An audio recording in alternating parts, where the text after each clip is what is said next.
Hey, Okay. Coach Lola, I think we'll be set for now. We have like 16 or 18 people here. And so we'll start. But first of all, hi everyone. This team is made up of the ADO core team members, and we have only like about three of our advocates also on the line. We're not going to have the opportunity to do introduction among everyone because we don't have the time. We have a lot that Coach Lola is going to take us through, but most importantly, this training is on safeguarding. So it has come to a point that we need to really and Coach Lola will walk us through the reason why we are doing this, but safeguarding has to be one of the very highest components within the operations that we do, not just for children, but for everybody, ourselves as people who work within ADO, the children and families and everybody that work, our board, our leadership, everybody has to observe what safeguarding is and also things on sexual harassment, and she's going to talk all of that. So Coach Lola happens to be a consultant on a global consultant on safeguarding, and one of our supporter organization is the one that actually brought her in to come and help with ADO on our safeguarding policy, our organizational culture, training, and that is the reason why we needed to recruit for safeguarding focal points of people. And we have within our existing team Dr. Gifty Roxon to be a safeguarding consultant.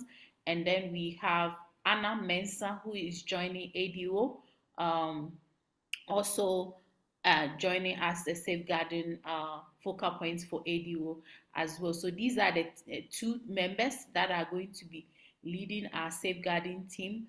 We are hopeful that we will get within the existing team a male who would also add up to them eventually to have a male person in it. We did interview a male person, but we felt like within ADO we have already male figures that we could empower to take out this role. So we didn't want to bring in any new people. The reason why we invited some of you advocates is that you are also part of the ADO team. Even though you are not involved in like all the day-to-day running of things within the organization, you are part of us. You are a team. You are a mouthpiece wherever you are, and you go into places raising awareness, engaging with people. We want you to have that knowledge of what safeguarding and protection is about so that you adhere to everything that is going to go on. Once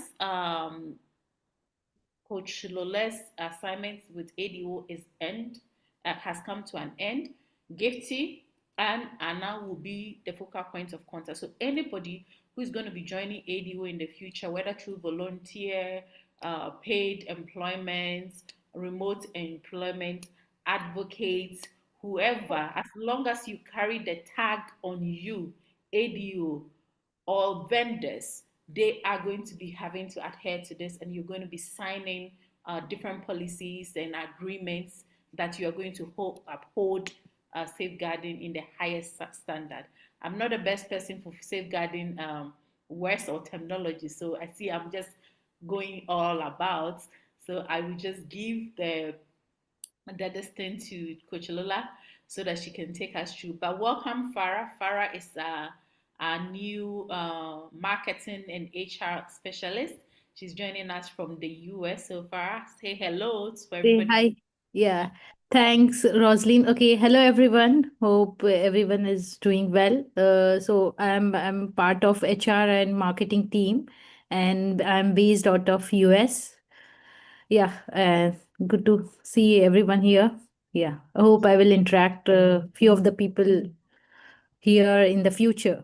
Yeah. Fantastic. Thank you so much, Thank Farah. you. And Yeah. Anna, can you say hello as well? And then Suruti as well will say hello. And then we then give it to Coach Lola to take it on. So Anna, if you can say hello to everybody to see you. okay. Hello everyone. Good evening. I'm happy to be part of the team and I look forward to collaborating with all of you. Thank you. Fantastic. And then we go on to Suruti. And so the people that are making the introductions are people that are part of the ADO core team now, but they are new. And so that's why they are getting the opportunity to make introduction. Advocates, don't pick me up. You are part of us. So you are not getting introduction to do, but you can chat in the chat box as well. So Suruti, and I see our HR lead, Emeka, is also here. So he can also say hello. So Suruti, go ahead. Hello, everybody. I have joined ADO as a volunteer and I'm based out of Germany. So I look forward to chatting up with you and collaborating with you in the future. Thank you. Fantastic. And where is our honorable Chukwu Emeka? Are you here? I saw you came in. Emeka, can you unmute and introduce yourself if you're here? Hi everyone, good evening from Abuja. It's been a long day, sorry. Yes, my name is Chukwemeka and I'm happy to be here and looking forward to interacting on this session and thank you Lola for making time to take us through this session this evening. Thank you guys. Fantastic. Thank you. Today, Emeka and I and another finance guy have had a roller coaster back to back interviewing people. So we are very tired since morning. So Coach Lola, I hand it over to you. Here is your audience. Okay, good evening, everyone. And I know it's late in the day, so I joined those joining from West Africa. And even also, I think also Europe as well. So it's nice to have everyone on the call. We have a lot to get through, right? We are going to kind of like be speeding through fully, but we would also take things easy as well. So what I want us to quickly do is, rather than having people mention, I'm glad we've done the initial introduction for the core team, but I still want to have a feel and understand more about everyone on the call. So if we could quickly join this Mentimeter poll, and the poll is just one question. What would you like to take away from this safeguarding training? And you can use the opportunity to tell us your name. I just need just your first name and what you do at ADU. If you could put it, so if you could either scan the QR code or you join using the join@menti.com and then you use the code on your screen. So can we quickly do that?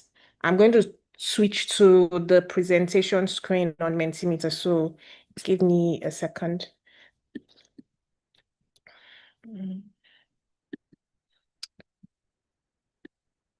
Are you able to join? Okay. Okay, I see clarity. I'm going to share my screen in a bit. Okay.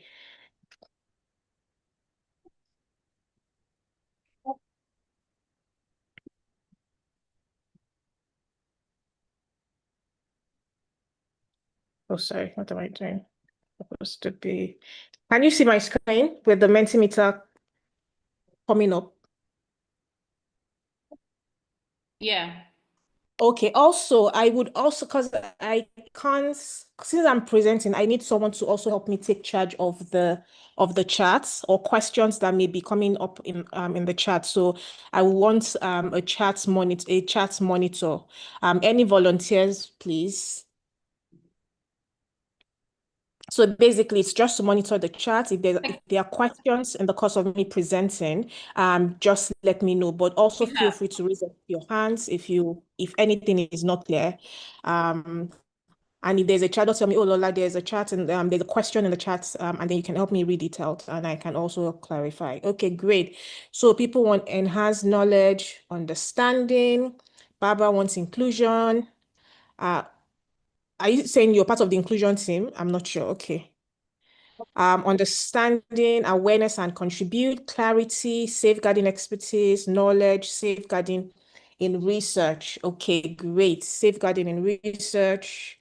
What else? Anything else you would like to take away? And remember, this is a 2-day training. So this first day would be just covering the foundational knowledge in terms of what safeguarding is, and then we'll get to the nitty-gritty of safeguarding tomorrow.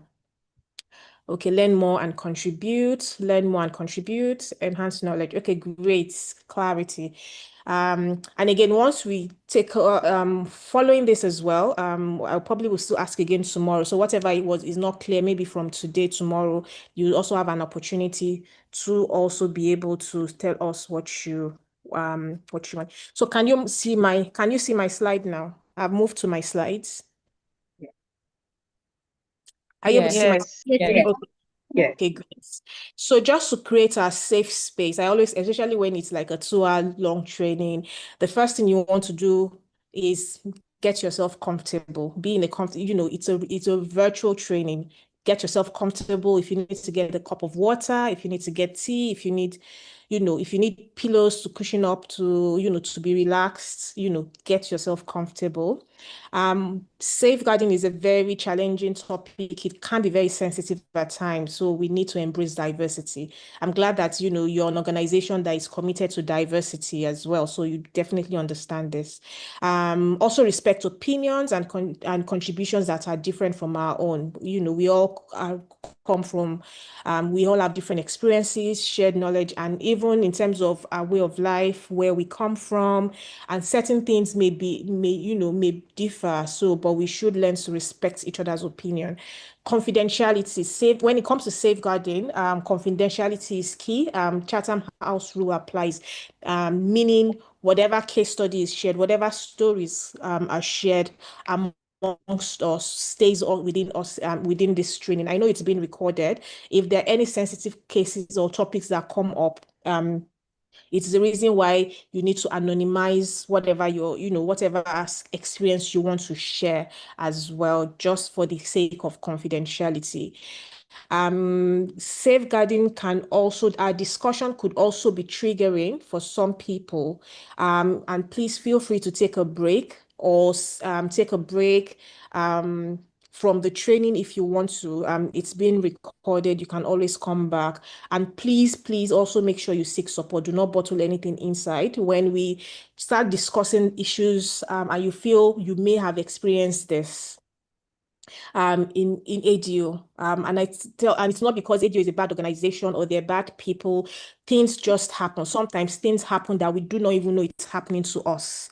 So it's important that if you identify at any point in time that any of the topics we are going to be discussing today, you've had an experience or you know someone who had experience, especially those linked to ADO, please make sure you seek support. Please make sure you escalate your concern to the executive director for now, while we set up the response team, and then understand that we would bring our own live and personal and professional experience to the discussion.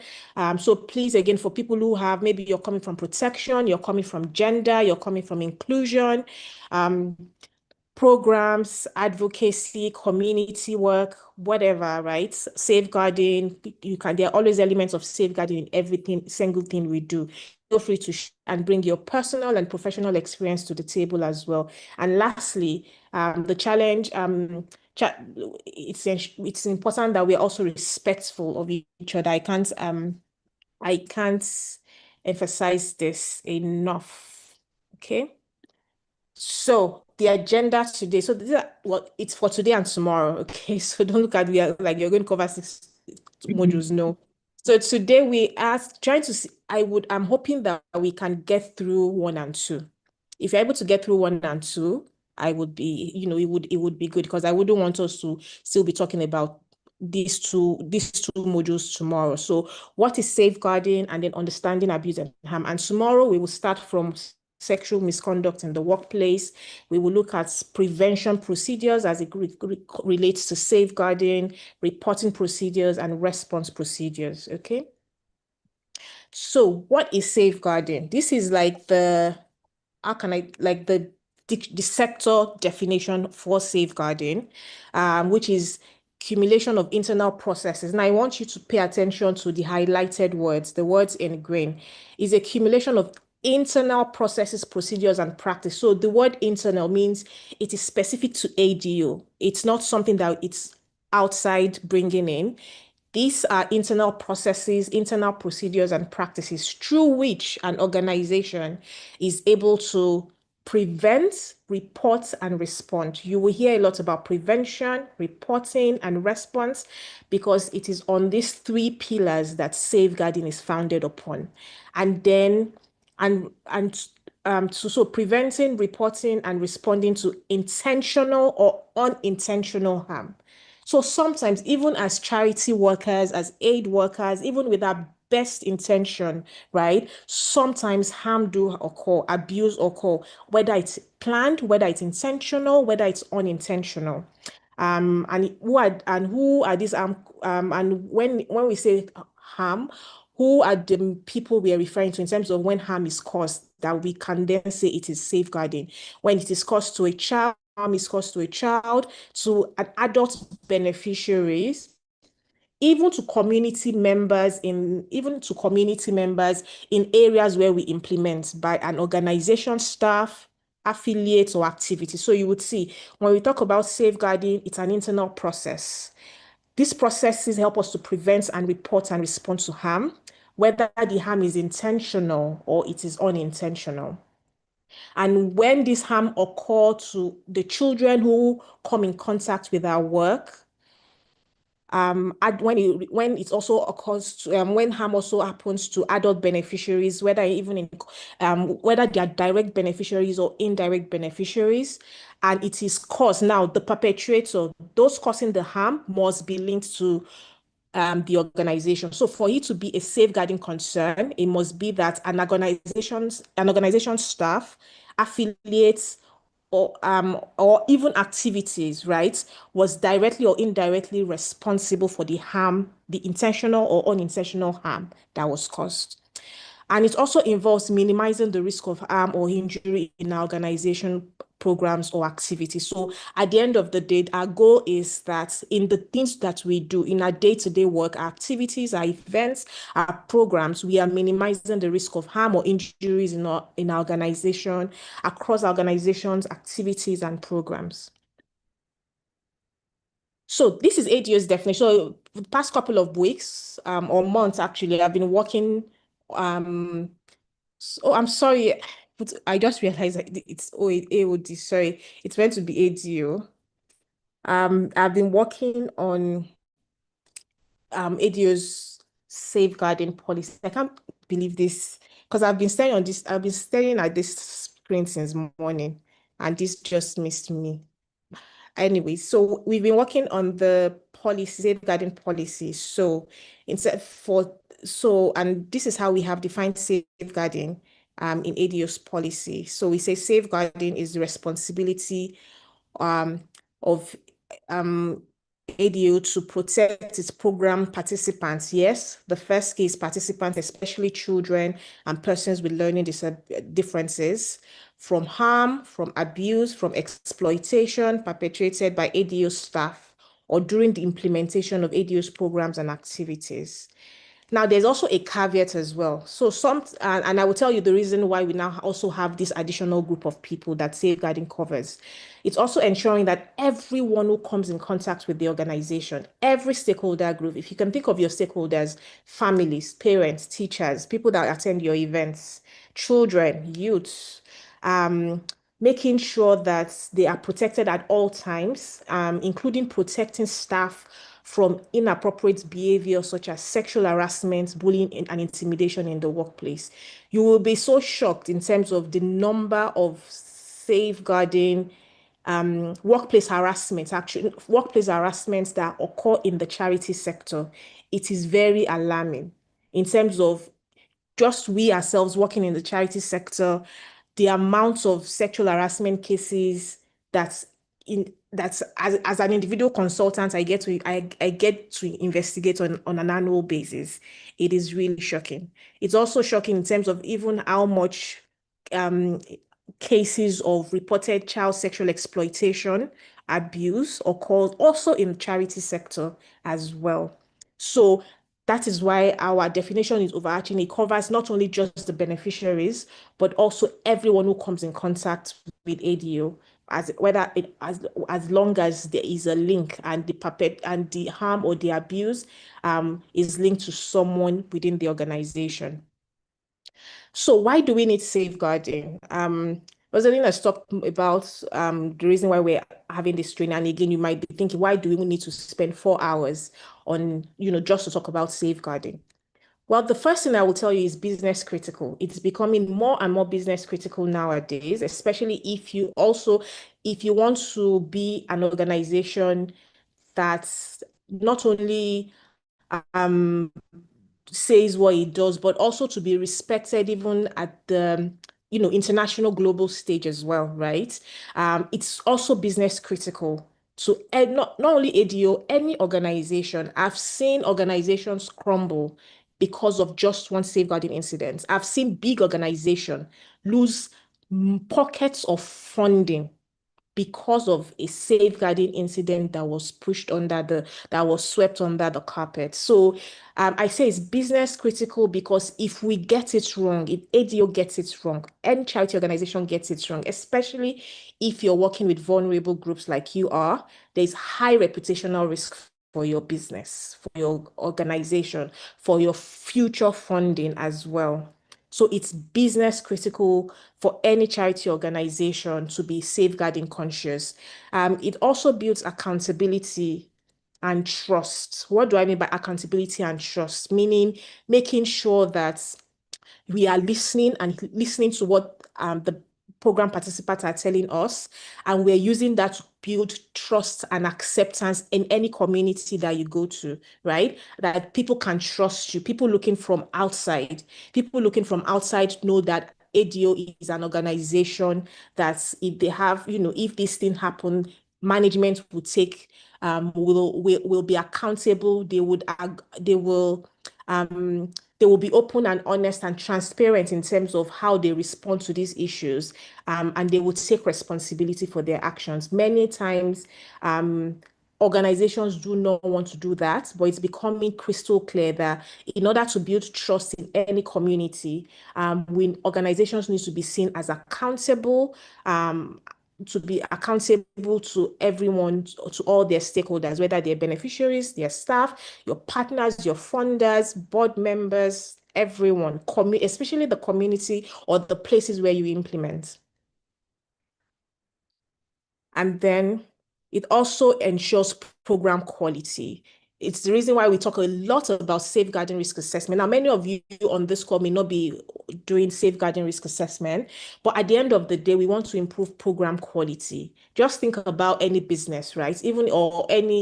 Let's not even call it maybe charity, maybe you're a vendor, for instance. Our vendors, maybe people catering to an event, we want to ensure quality. And so safeguarding helps us to improve program quality as well, to make sure that programs are safe and that our programs do no harm.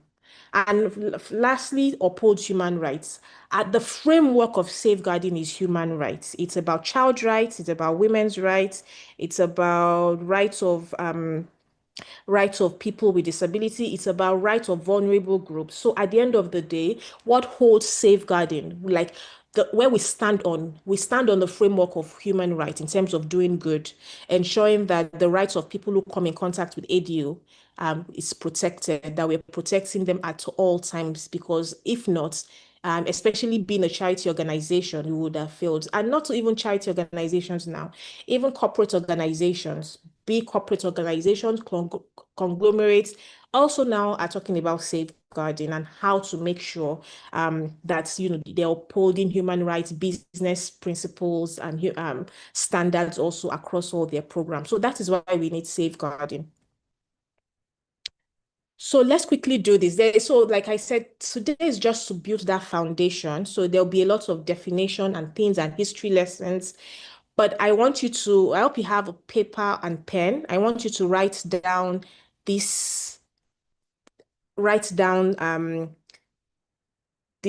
text you see here. So these different terminologies, I need you to write them down. Let me know when you're done writing them down. You can take a screenshot, so that I can go on. So I need you to write it down. And then when you write it down, we'll come to this. So it's called mix and match.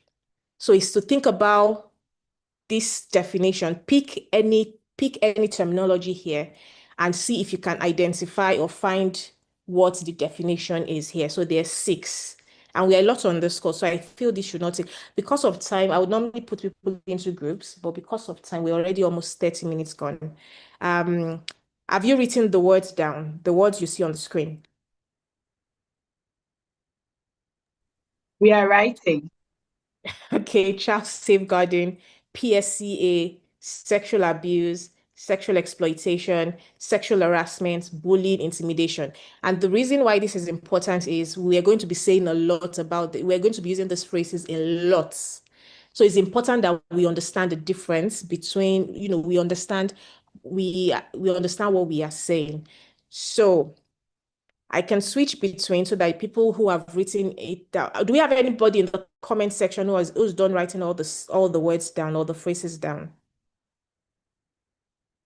Anyone? Okay. I'll give you like 2 more minutes to just quickly do that.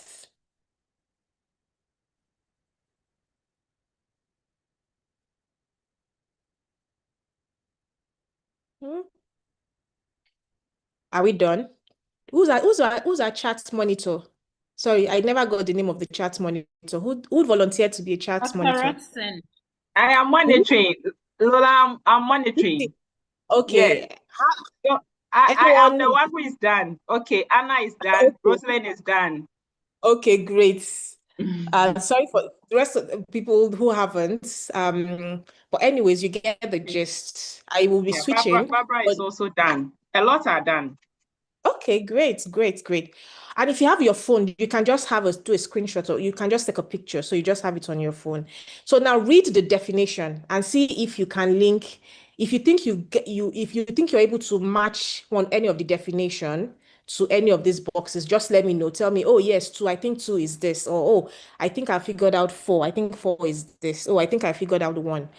You can raise up your hand in the chat, and gift will let you have the floor. Would let me know. So if you're able to identify any of the definition, you think you can match it with any of the words that in the previous slide, just let us know. You can shout bingo. Okay, Queen. I see Queen. Okay, yeah, and you can use the raise hand, yeah, the button as well. Okay, Queen, which one did you figure out? Okay, so I figured out bullying. Bullying is number 3. It is an offensive, abusive, malicious, or insulting behavior which makes the recipient feel upset, threatened, humiliated, or vulnerable. So I think number 3 is bullying. Well done. Well done, Queen. Yes. Bullying is number 3. It's any offensive, abusive, malicious, insulting behavior which makes recipients feel upset, threatened, humiliated, or vulnerable. And sometimes as well, bullying also can be targeted towards a particular characteristics of people or persons, maybe those who are vulnerable based on their gender, due to some special protected characteristics like gender, like age, like disability, like ethnicity, even education. There's sometimes as well, it can be because of that, because they fall under that bracket of protected characteristics, makes them also vulnerable to bullying. Who else has been able to figure out? Okay, Lola, so there are some in the chat box. Okay, you want to read out? Farmer says that sexual harassment is number 4.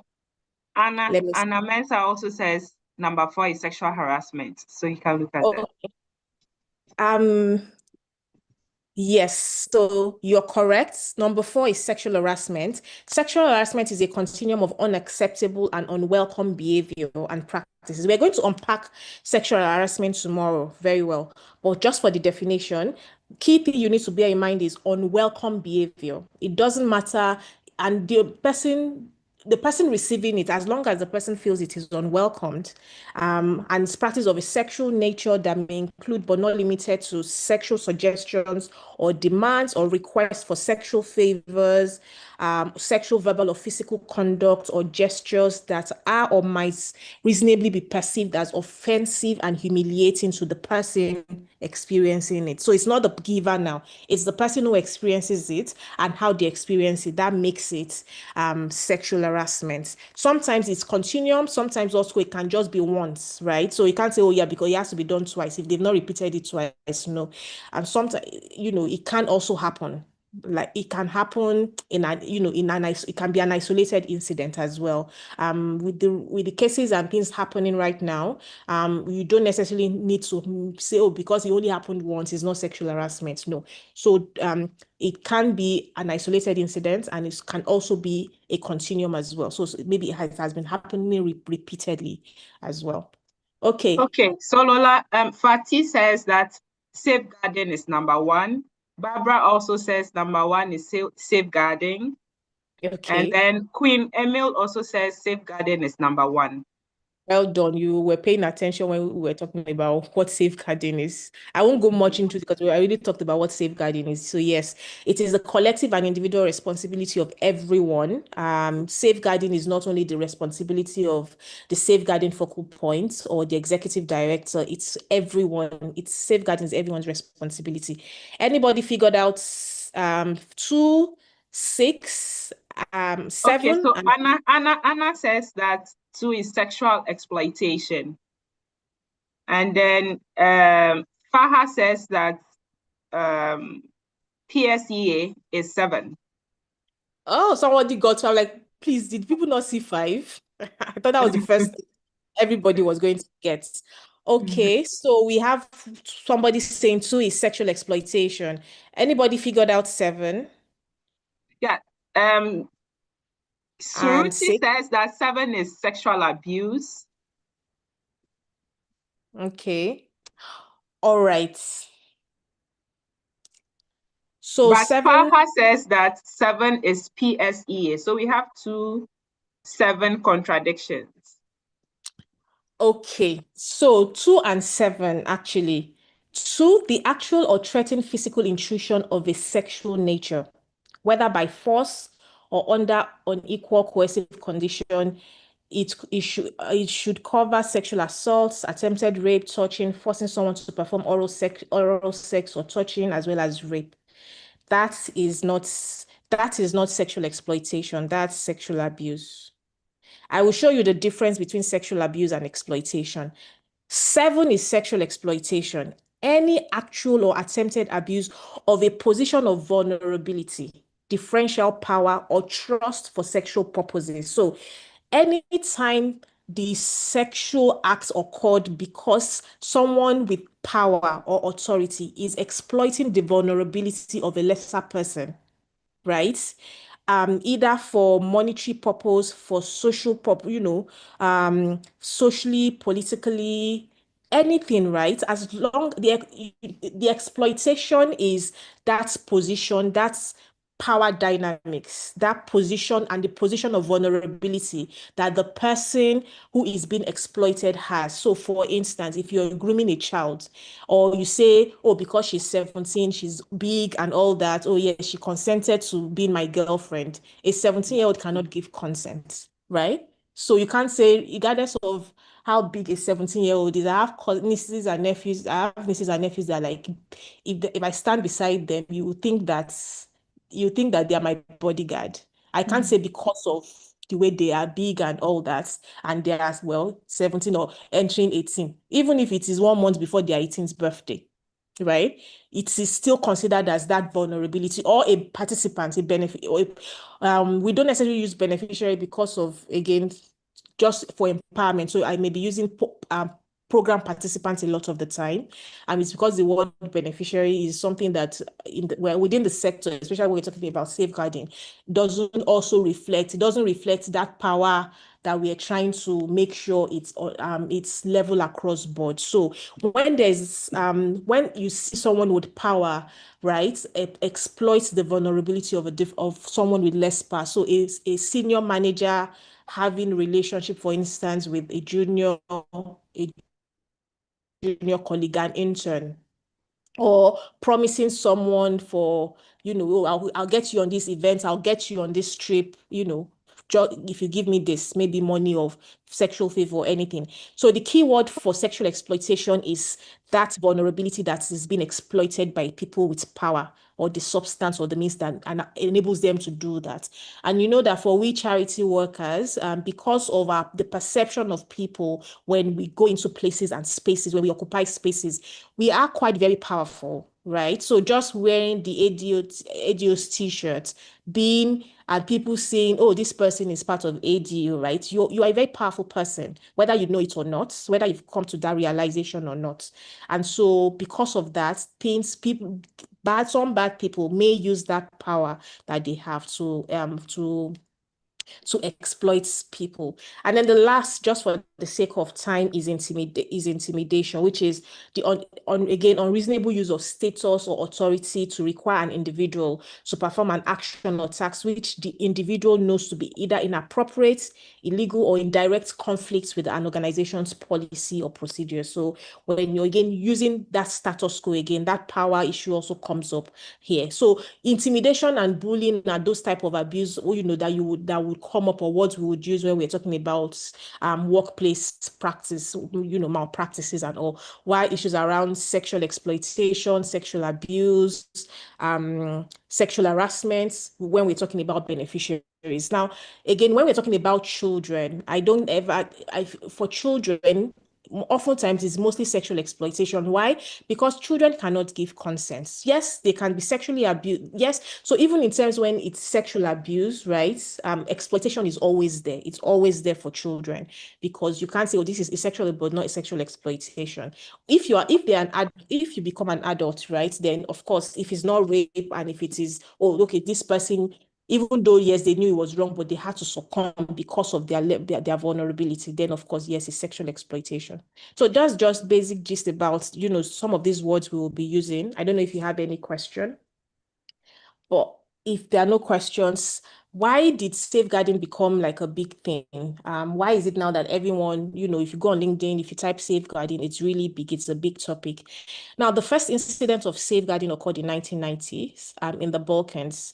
And it was reported, a UN consultant reported that peacekeepers and UN police were linked to sex trafficking in the Balkans. And they did not even, the consultant was not believed at this time.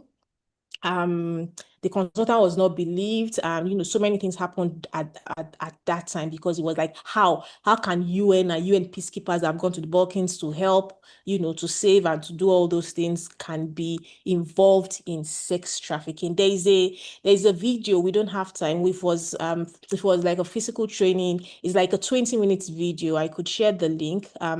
They did this long short, this documentary at the time, in terms of the kind of things that were happening in different humanitarian responses. And I know you are a charity, you may say, "Yeah, but we do not respond to humanitarian aid or programs." It's important to understand this history, so you know where we have been, and where we are coming from, and the journey ahead as well.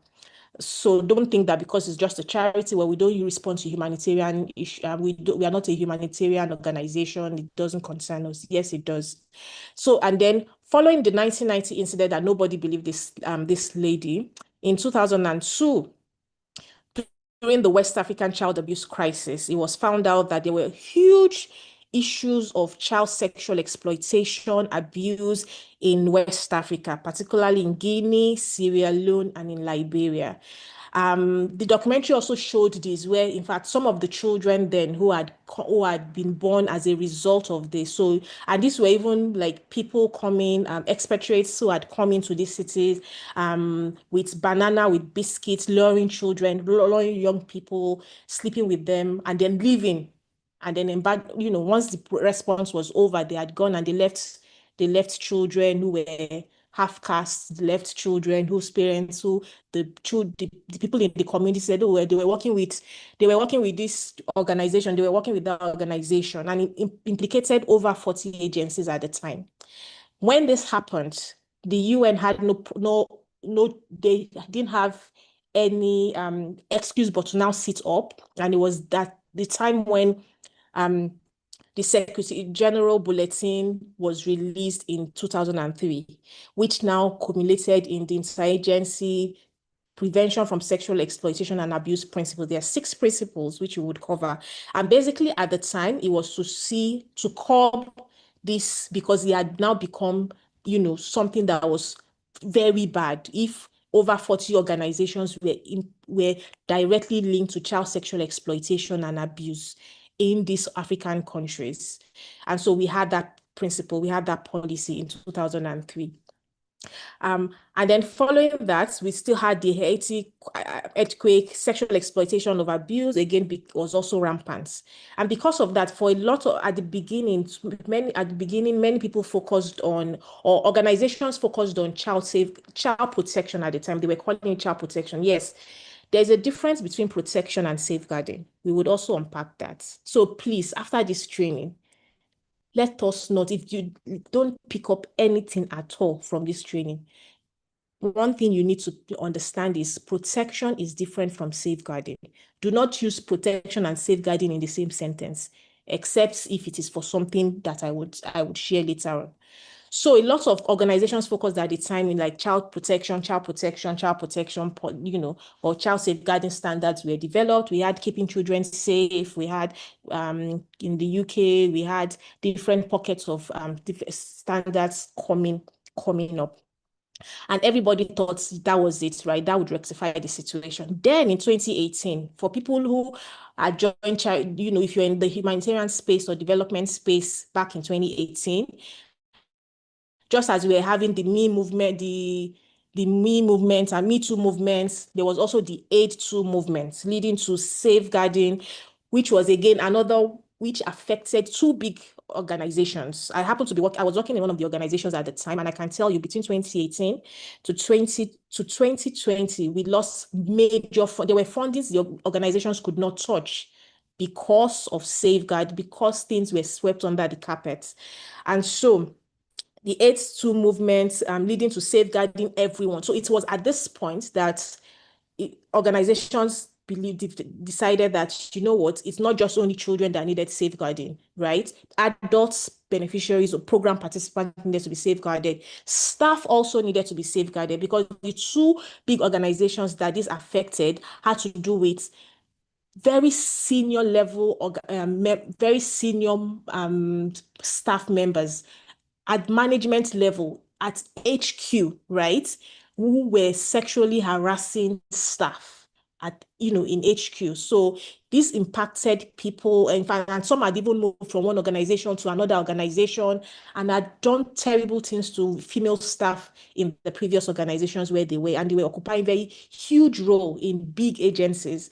So, and it was at that point that we introduced harassment into it, just so that we could capture that as well. So now you will see SCA, which is sexual exploitation and abuse, but oftentimes you would see SCAH, the harassment part. So even the PSCA principle as well, you will see oftentimes many people adding the H, which is PSEAH. Right? Then 2020 is still continued. 2021, Ebola crisis. So this is just to tell you that even with all these standards and with all these principles, if we're not proactive, if organizations are not proactive in ensuring that, if organizations are not proactive in ensuring that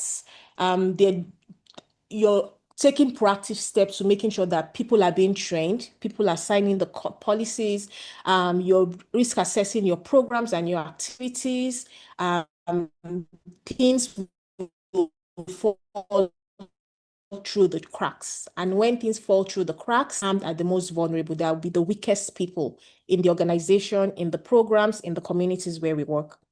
Okay. So now when we talk about safeguarding, these are all the pockets of policies that we're talking about. Some organizations, you can have every policy in one document. You can have it separated, right? But when they come to you to say, what is safeguarding, is a pocket of this. We are talking about child safeguarding. We're talking about PSCA or PSCH, as you want to refer to it. We're talking about code of conduct. We're talking about discrimination, harassment, and bullying of staff in the workplace. So this safeguarding basically, right, it covers all these 5 different PSC and PSCH is the same thing, right? Because it's the same. It's just because for a long time it was called PSCA because of the bulletin, but now we've added SH to it, or H, harassment, sexual harassment. And so harassment can also may not necessarily be sexual, right? There could be also other types of harassment. So this is the pocket of safeguarding. It is the cumulative of all these policies that we call safeguarding, right? In ADU, I know we have our safeguarding policy, but there's also a PSCA policy as well, just for most organizations, PSC and PSH, oftentimes the policy speaks to adults or community members, all right, or staff as well. And then, of course, you can also have your harassment, discrimination, harassment, and bullying policy. And then you have code of conduct, which just ties everything together, basically. Okay, so I've been talking about the PSCA, the 6 principles that was developed back in 2003, following the West Africa child abuse, sexual exploitation crisis, right? So these 6 core principles are principles that anyone working in the charity sector. So it's not only about humanitarian workers anymore. It's about everyone on this call, including vendors, including suppliers, board members, making sure that we apply this to our day-to-day work, or working and living and all. So the first is that SCA stands for sexual exploitation and abuse. It constitutes acts of gross misconduct and therefore grounds for termination of employment. Okay.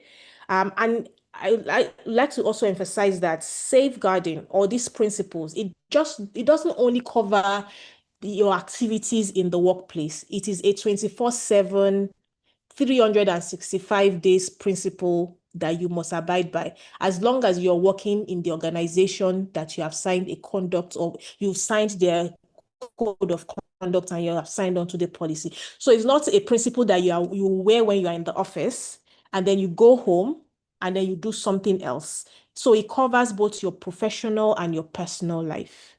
That is how ingrained and how serious it is. So meaning, if you say, for instance, yes, you're seen as, very high, someone of integrity and all that in the workplace, and then at home, you're having a relationship with an underage, for instance, or you're employing someone under the age of 18 to be a house help, a housekeeper, and and they're being exploited, you're exploiting people. Someone can report. I've also been in organizations where women will come to the office and report that their husbands don't pay their children's school fees, and they're not paying their kids' school fees, they're not putting down money for feeding in the home. And it is a safeguarding incident that will be investigated, and there will be a conclusion at the end of it. So making sure, and it's oftentimes, most time, especially if it borders on sexual exploitation, abuse, harassment, intimidation, bullying, it's grounds for termination of employment. The second principle is that sexual activity with children is prohibited regardless of the age of consent locally. Okay?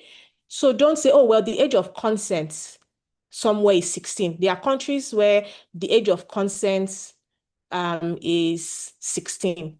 But because you're a charity worker, because of the policy that you have signed on to, that all charities have signed on to, you can't say because the consent in that country is 16, then that permits me to be in a relationship or to marry somebody under the age of 18. And mistaken belief of a child's age is also not a defense. So saying, oh, I didn't realize she was under 18, it will not save you as a charity worker. Okay. The third principle is exchanging money, employment, goods, or services for sex is prohibited. This includes the exchange of assistance that is due to beneficiaries. So if you say, for instance, you're doing, maybe, I don't know, you're giving money out, you're people want to get onto an event or a project, and you're free, oh yeah, I'll put you on the participants list if you do X, Y, and Z, if you give me money, or even to come work for ADO, like, oh yes, can you you're offering people money for adverts for them to come so that they can scale through the recruitment process, any form of exchange, right? Whether for employment, for goods or services, is prohibited. The third one is any sexual relationship between those providing aid and a person benefiting from it that involves improper use of rank or position is prohibited. Such relationships undermine the credibility and integrity of aid work. Now, this is very important, and sometimes this is where we get it wrong. This involves those relationships that happens in communities where we work.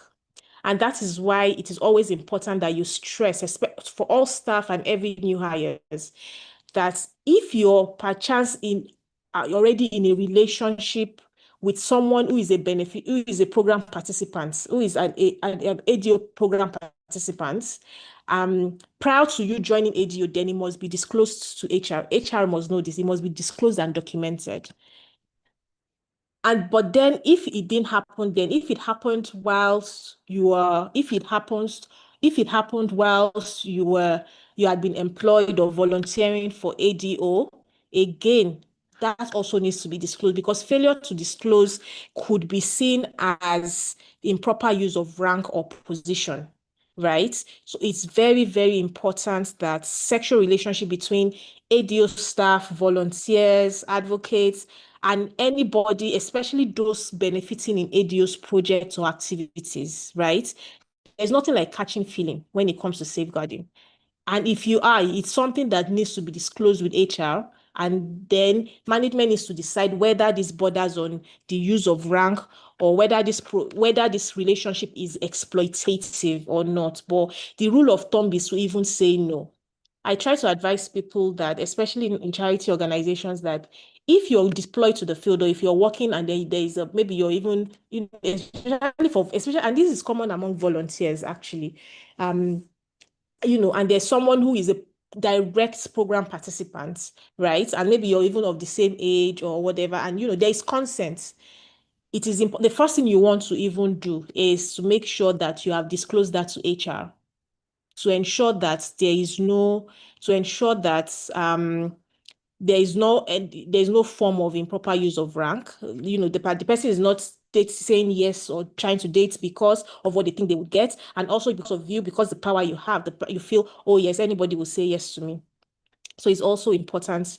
And then also that ADO, the organization develops, if any staff member or anybody linked to ADO develops concern or suspicion regarding sexual exploitation and abuse of another fellow worker, whether the person is your friend or not, right?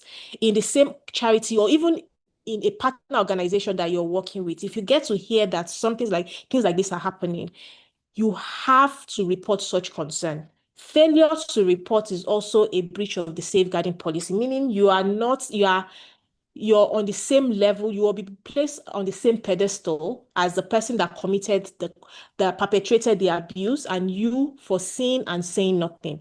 Now, it's not about you investigating, oh, I don't want this person to lose their job. It's not about you saying, no, but I'm not sure. Maybe, as long as it is a concern, you leave that to the management to investigate. That is why there are response procedures that is followed to make sure that every concern is investigated and is concluded and actions are taken when that happens. And then finally, this is for management, for especially those in senior management, to making sure that we are creating and maintaining an environment that prevents sexual exploitation, and promotes the implementation of appropriate behavior. So managers have particular responsibility to support and develop these systems. So these are the 6 core principles that is ingrained in any safeguarding work you're doing. Do we have questions at all on any of this principle? Or whether you feel within your context, this is not realistic? Let's be honest here. Be free to let me know, what do you think? Which of these principles do you think, what is this can never work in our context? And I've heard people say that before, but so if you think so, do you want to share? Is anyone open to sharing or discussing, anyone you feel, thinking about the projects and your projects, your activities, seeing whether there are some that you feel maybe hard to meet. Anyone? Okay. So we all understand this. Okay, great. All right. There's How a are we question. feeling? There's a question, Lola. Okay. You All right. What's the so question? Faha says that how are we educating ADO's students? How are we? Educating ADO's students. So that is part of what all this training is going to do, right? It is because there we're going to be talking about your prevention measures. So in your prevention procedures, which we're going to talk about tomorrow, is again how you're going to be thinking about how do we prevent, because it's about sensitizing, what's kind of awareness raising programs do you want to start implementing going forward? Because again, program participants, students need to know that there are some behaviors that are not acceptable, that's and prohibited, and that they can always report if that happens. So of course, following this initial training, there are plans to roll out different materials, and of course, the whole idea of this is to be able to cascade this, maybe even develop a child-friendly version or a student-friendly version of safeguarding, so that they know what the acceptable behaviors and unacceptable behaviors are, and they know how to identify, they know how to respond. Yes, Gifty. Yes. So my own question. Yeah. If we are saying that the core principle number 1 says that SEA constitutes acts of gross misconduct and are therefore grounds for termination of employment. So Yes. my concern is that Mm. what's the procedure in place to really investigate this? Because I'm wondering, how about if perhaps I don't like Rosalind, so I create a scenario, and in Ghana we say toli, which means it's a lie or fabricated story against her. And how do we make sure that, what system do we have to put in place to make sure that Rosalind doesn't suffer something she didn't really do? Yeah. So yes, thank you for that question. It is the reason why safeguarding concerns or incident or cases must be investigated by trained safeguarding investigators. Okay. And there are ways of doing things, and there are conclusions you can always come up with. So oftentimes we go on oftentimes our threshold in terms of determining whether an allegation is substantiated or not substantiated is very low compared to what you will find in the law courts. One, because we are not lawyers. When you're doing safeguarding investigation, you're simply conducting an administrative investigation. And there are things that you look out for where there is no evidence, right? Sometimes you may not be able to, even when it is true, you may not be able to substantiate it. So it's not just, so somebody comes, so because I don't like this person's face, because of that, I'm going to report. I'll give you an example. There was an incident that occurred in an organization. It was someone junior, a junior staff, and the supervising manager, the supervisor. And this junior staff had come to say this supervisor was making her life a living hell, because he had asked her out, and she said no. And so we started investigating. And of course, when it comes to safeguarding concern, the survivor, you use survivor-centered approach. So meaning the survivor is king and queen, right? It's not a case in law where the proof of burden is on the survivor. No, in safeguarding, the proof of burden is on the subjects of concern. We call them subjects of concern or subjects of complaint. But during the investigation, it turned out that based on investigation, based on fact-finding, interviews, even evidence as well, it turned out that it was because the supervisor, male supervisor, rejected the advances of this junior staff. She felt, oh, well, because you rejected my advances, I'm going to do this. So, but there's always paper trail and there's always evidence. Okay. Even in days. So as long as it's a trained investigator who goes through it, right? So it's not a case of somebody comes and the person is dismissed. No, it doesn't happen that way. The point of reporting to dismissal is very long. The process is very long before you can actually come to that, because again, also you do not want anyone to bring allegation against the organization for wrongful dismissal, right? Okay. So it often has to be very thorough. Okay. All right. Then the final one for me. So when okay, your explanation answers it. Someone is also asking, do we have any system in place to address? I don't know. I think maybe when you were taking it, you addressed that. But do we have any system to address? I think the question I asked, that the system of reporting. Or Farhad, did you want to ask something else? Your question. Can. Okay, right. She says the same question I asked, so it's okay. Yeah, she says she's okay. Okay, yeah, so this is it's the system that we are building. This training is one of the building of this system, right? It is the building of the safeguarding system, the safeguarding culture in ADO. So see it as part of the process. So safeguarding is a journey. Safeguard is not a destination, right? So don't think that, oh yes, there's ever a time where you say, yes, we are done with safeguarding. It is a journey. Every organization, UN, big organization, yes, Rosalind, everyone is on their safeguarding journey. So yes, Rosalind. I was going to say, like, in terms of the reporting or something that they are referring to, it's another set that you go in where you're going to tomorrow. and the procedure and all that. So that will come in definitely. Yeah. Yeah, it will come. Remember, we're just setting the scene and just building foundation for tomorrow. So I know we're past 1 hour, and I think we still have a lot. There's supposed to be break. Do we want to have a quick break? Maybe grab water, grab coffee, or Lola, what do a you hand just came up. Let's Josiah. Josiah. So if you want to take a break, I don't know if you do you while we take Josiah's question. Like 3 minutes break after Josiah's question will be fine. Just if somebody wants to drink water or something. All right. We Yes, don't go Josiah. out of the Zoom, but we stay here. Yes, we are staying here, please. Okay. Yes, Josiah. Okay, so my question is, if maybe there's a case of, let's say, sexual exploitation or misconduct, and then after investigation, that is proven to be true, is it only sacking the person, or maybe a legal action can be taken? Okay, so again, when it comes to, for sexual exploitation cases, so remember, and we're going to cover a whole plethora of different types of abuse that can happen.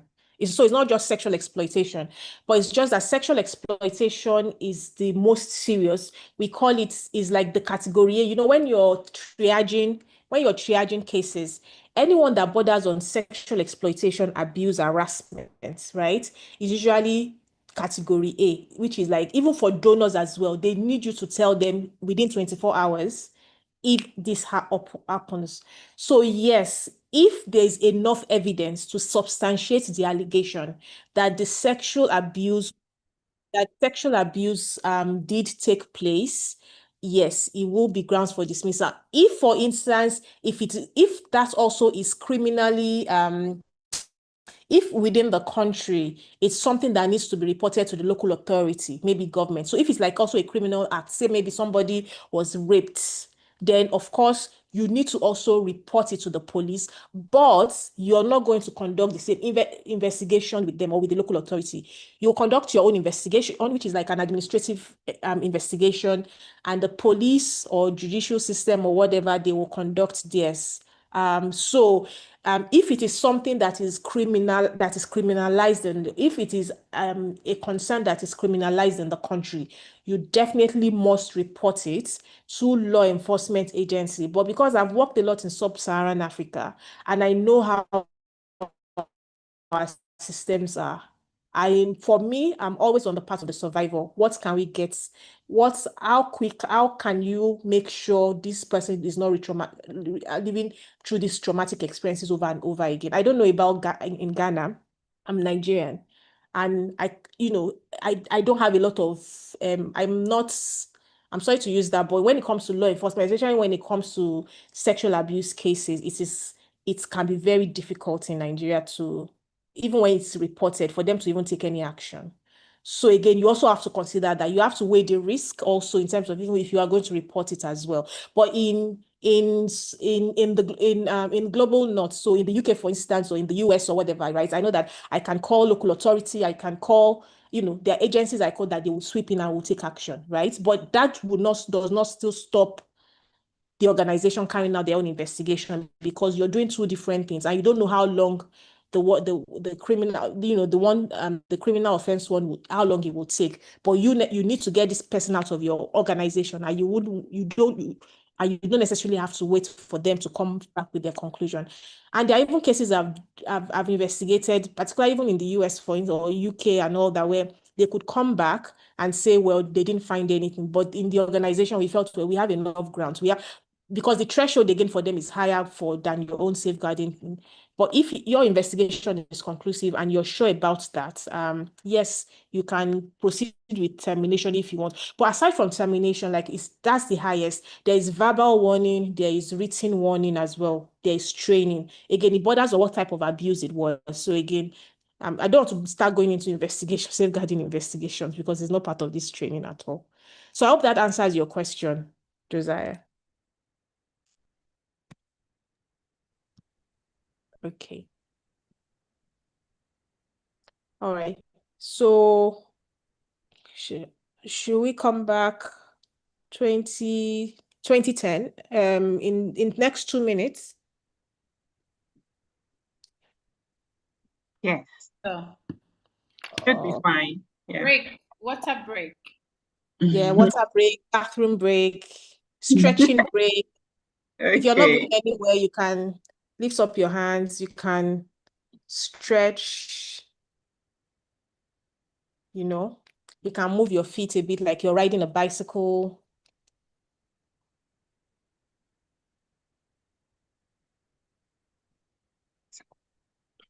Sorry, I can't see my camera, so I don't know if it is on or not.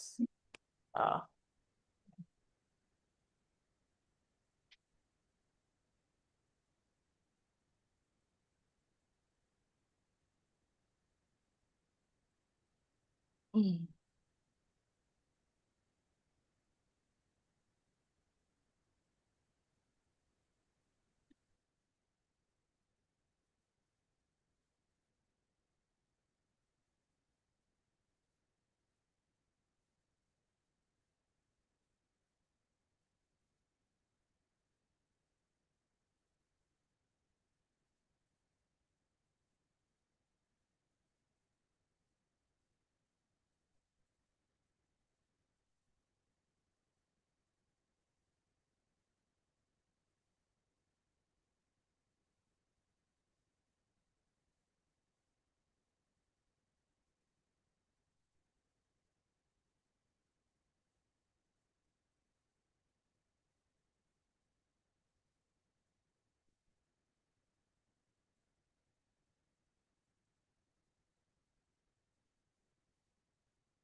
Break over.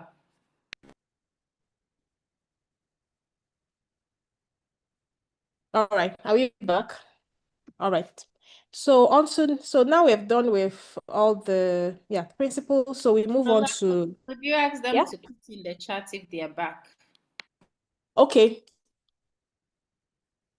Please, if you're back, can you just indicate by just saying yes or raising up or which one would work best? So we can count and see how many people are back. Just put either yes or just thumbs up, just so we know that you're back.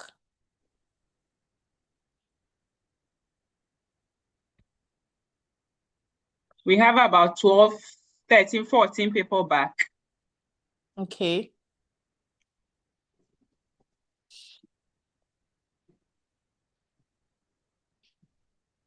$15, $16, $17, $18. Okay, I think we can start. We can continue then. Yeah. Okay. So I told you, like I mentioned, safeguarding and protection, they are two different things and should not be mistaken for one another, right?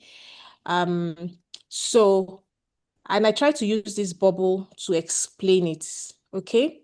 When we talk about protection, imagine this big bubble, the big circle, the bigger circle, that is protection. So it is the external harm caused by community members who are not linked to ADO, okay?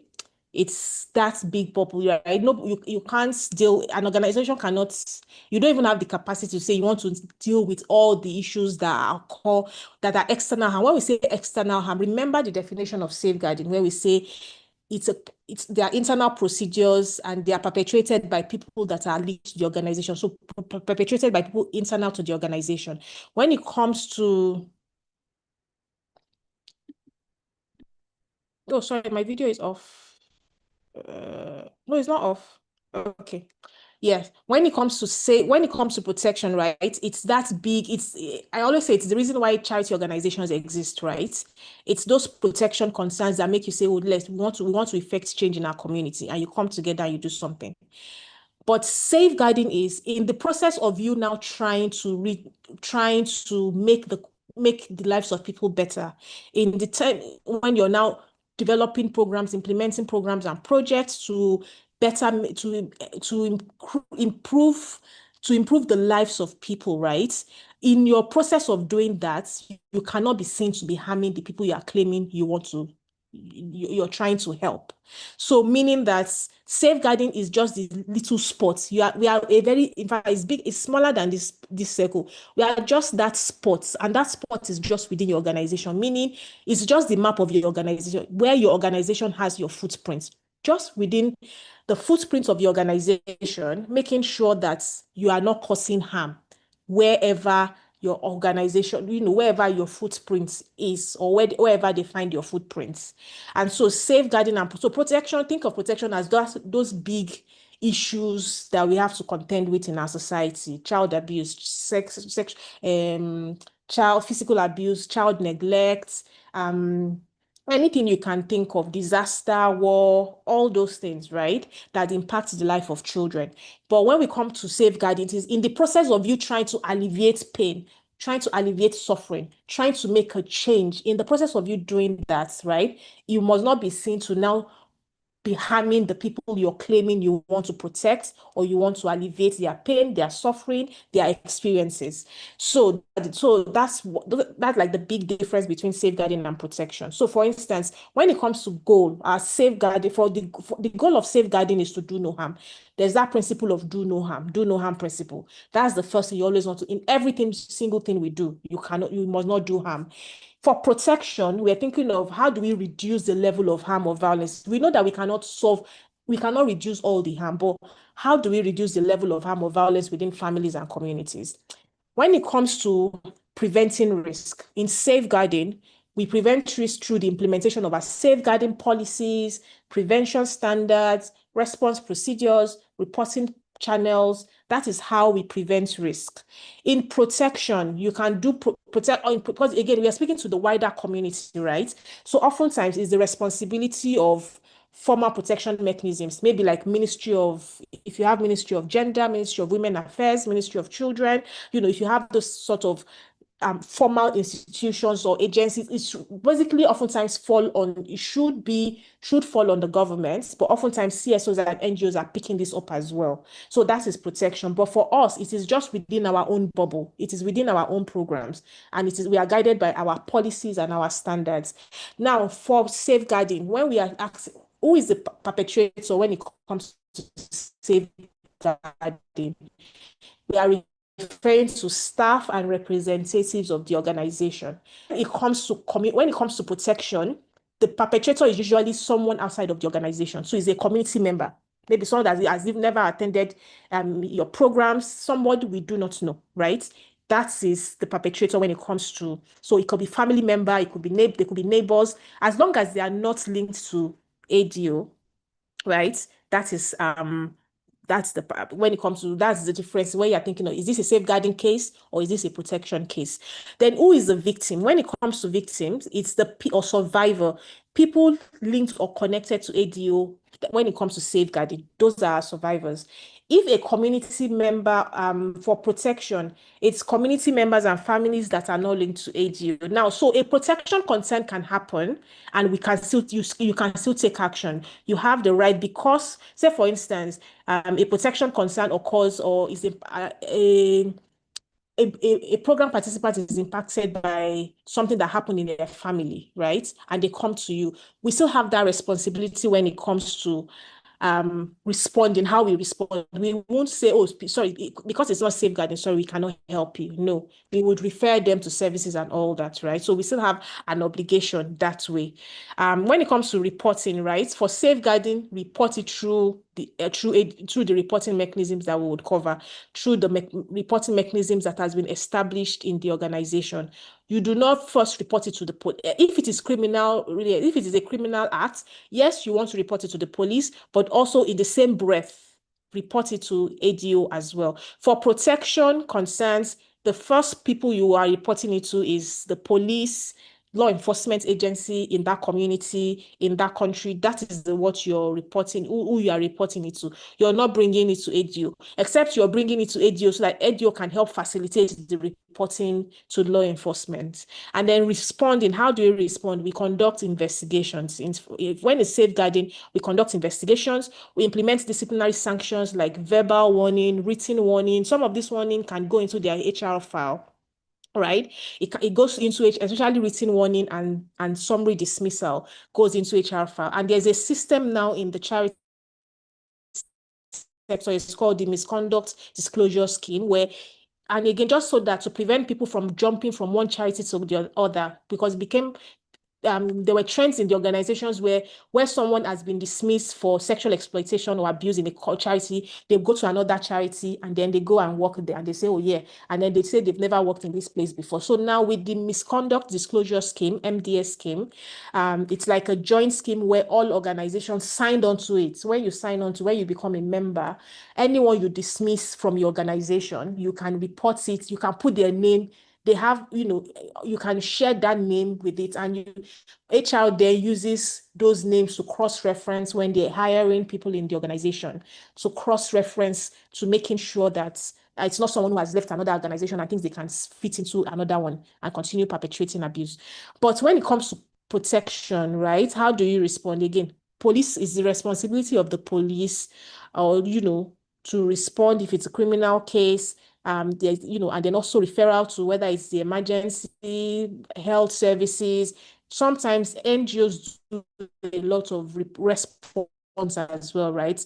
Maybe agencies that work with survivors can also come in as well. Your ministry can come in and all that. So that's like the big difference, right? Just remember that protection is external. It is external. It is not something that has happened within ADO or any of its activities. While safeguarding is, we are just talking about things within the organization.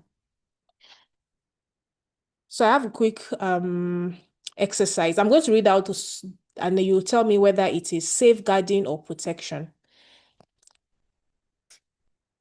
So a volunteer is married to a 14-year-old child. You can unmute your mic here and just call it out, or you can write it in the chat and Gifty can tell me what. So what do you think the first sentence, a volunteer is married to a 14-year-old child. Is this a protection concern or a safeguarding? Is this a protection or a safeguarding issue? Based on what we have discussed. Praha says it's a safeguarding Why is issue. it safeguarding? Why is it safeguarding? Because of the age of the child. Because it's internal. The internal and Age of the child and what else? Yeah, it is internal. Yeah. Great, thanks. Yes, it's safeguarding. And then B, what do you think? What is B? Safeguarding. Why is it safeguarding? Safeguarding. It involves a staff. It involves a staff, and this child too. The derogatory comment was during a tutorial lesson within ADO, so it's safeguarding. Okay. C.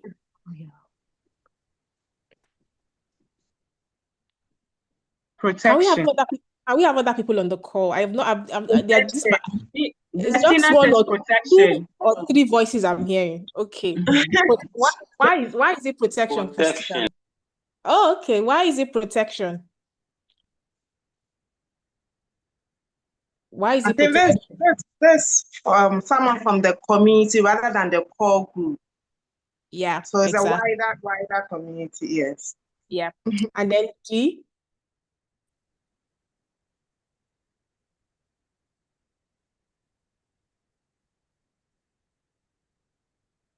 It is safeguarding. Safeguarding. Safeguarding. Why is it safeguarding? Because this is a favor they're asking. Yeah, an internal person. Yeah. Even if it is rumor, right? You must report it. Because sometimes there are elements of truth in rumor as well.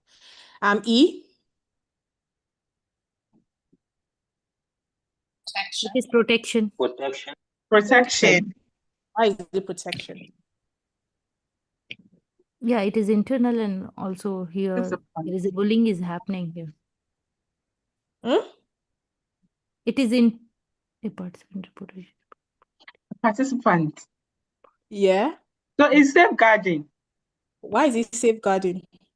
So participants here makes me assume that the person is participating in ADO's program. And then when he posted a picture of him or herself as as a participant of the ADO program, he's being bullied or trolled online. Just go by the sentence. Did she say that she posted? See, she posted it by herself. Okay, by herself. Yeah, okay. If ADO posted a picture and then she's now being trolled and bullied, it is safeguarding. If she posted a picture of herself on Instagram or wherever, social media, and it's been and then there's this threatening and bullying by online trolls, then it's protection. Yeah. External. Yeah. There could be elements of safe programming because especially if it is connected to the program, which we will discuss later. But yeah, for now, based on this, it's protection. Yes, Rosalind. Okay, so I want to suggest that when you guys were on safeguarding, there were people in the chat who have put in protection there a long time. And so our eye needs to go also on the chat very well. And again, now, I feel if you want to comment, use the raise hand button. Okay, yeah, use your raise hand button. Or if possible, show your face so that we can have a good flow, because sometimes I'm hearing like 3 people speaking at the same time. So we can have a good flow. Okay, thank you. So please raise your hand, use the hands, the function, if you have, if you want to comment. I can't see the chat because my screen is on full mode, presentation mode. What about F? It is protection. Sorry. F? Anybody who has not spoken today? Anyone who has not spoken today? You know, we are using Zoom. At the end of this meeting, there's a way we can print out the participants list and we can see people's. Josiah's hand is up. Josiah's hand is up. Lola. Yes, Josiah, what's F? Let me put out G as well so that you can start the person thinking is a staff, and then it happens during a training session. So it's safeguarding. Okay, and G, oh, it's the same as B. G. How about G? Farah's hand is up. Farah has spoken today. Okay, sorry. Yeah. But you've said it. Yeah. Okay. Why is it safeguarding?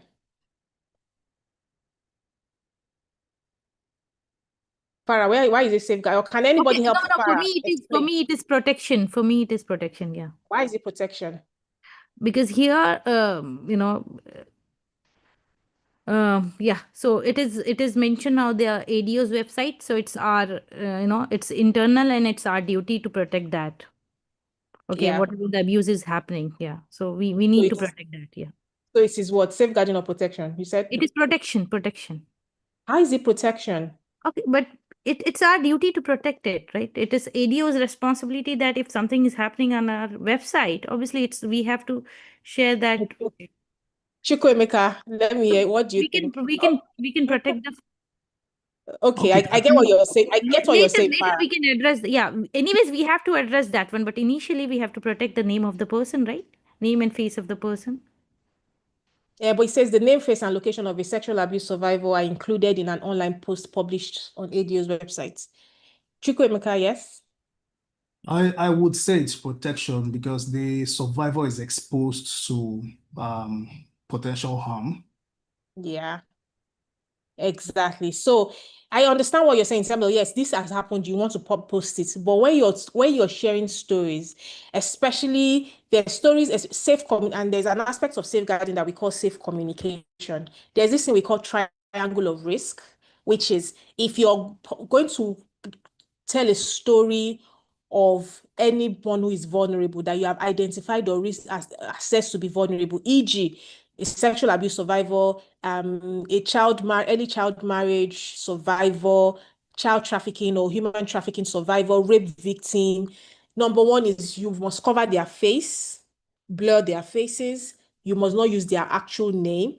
And you also want to use, when it comes to location, you cannot use their actual address because you do not want to put them into, you don't want to expose them to more risk. Yes, if you want to publish a story so that maybe you're trying to call for justice and all that, yes, you can. You can even do a video documentary, but you're probably using actors for them to speak, or have you watched some documentaries on around these issues where you can see someone talking from behind, the camera just is looking at either a silhouette and then they will put there that, this is the voice of an actor, right? And if they are children as well, right? So there are principles like that govern when we're sharing those sort of stories, making sure, especially face, like any identifiable marker, we take it out of our stories.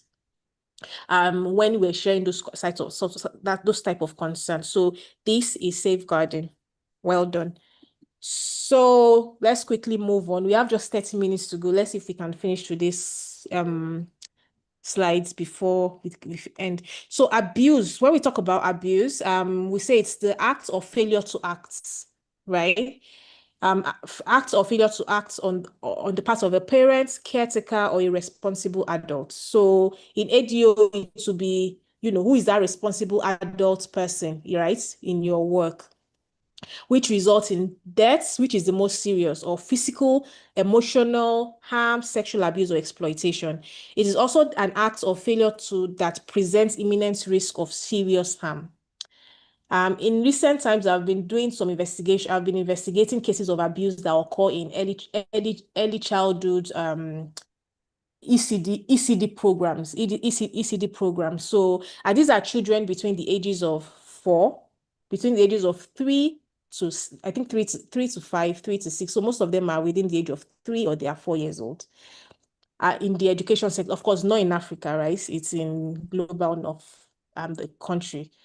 And it's amazing how physical abuse of course, you can't interview children, right? So you can't interview, what discussion are you going to have with a 4-year-old or a 3-year-old? So oftentimes we rely on videos, we rely on what the parent says, we rely on educational coaches to see whether or not this has happened, especially if it was a child that verbalized that a teacher hit him or hit her or pinched him or pinched her. And the issue is that, or even the way you're carrying or they are being carried or being lifted, or even the way they are speaking to them as well. And the issue you want to make sure is that, does this constitute something that could pose a risk? If it constitutes something that would pose a risk to a child or to a beneficiary, it can also be a form of abuse. So it's not until after abuse has happened. So we say sometimes it's the act or failure to act. And if you're also a particular or a weakness and you do nothing as well, right? It is also a form of abuse. So basically, then just thinking about it is either an act of failure to act that could present imminent risk of serious harm or can even lead to harm happening. And what is child abuse? We say child abuse is the maltreatment that refers to all forms of physical abuse, emotional abuse, sexual abuse, neglect, and exploitation.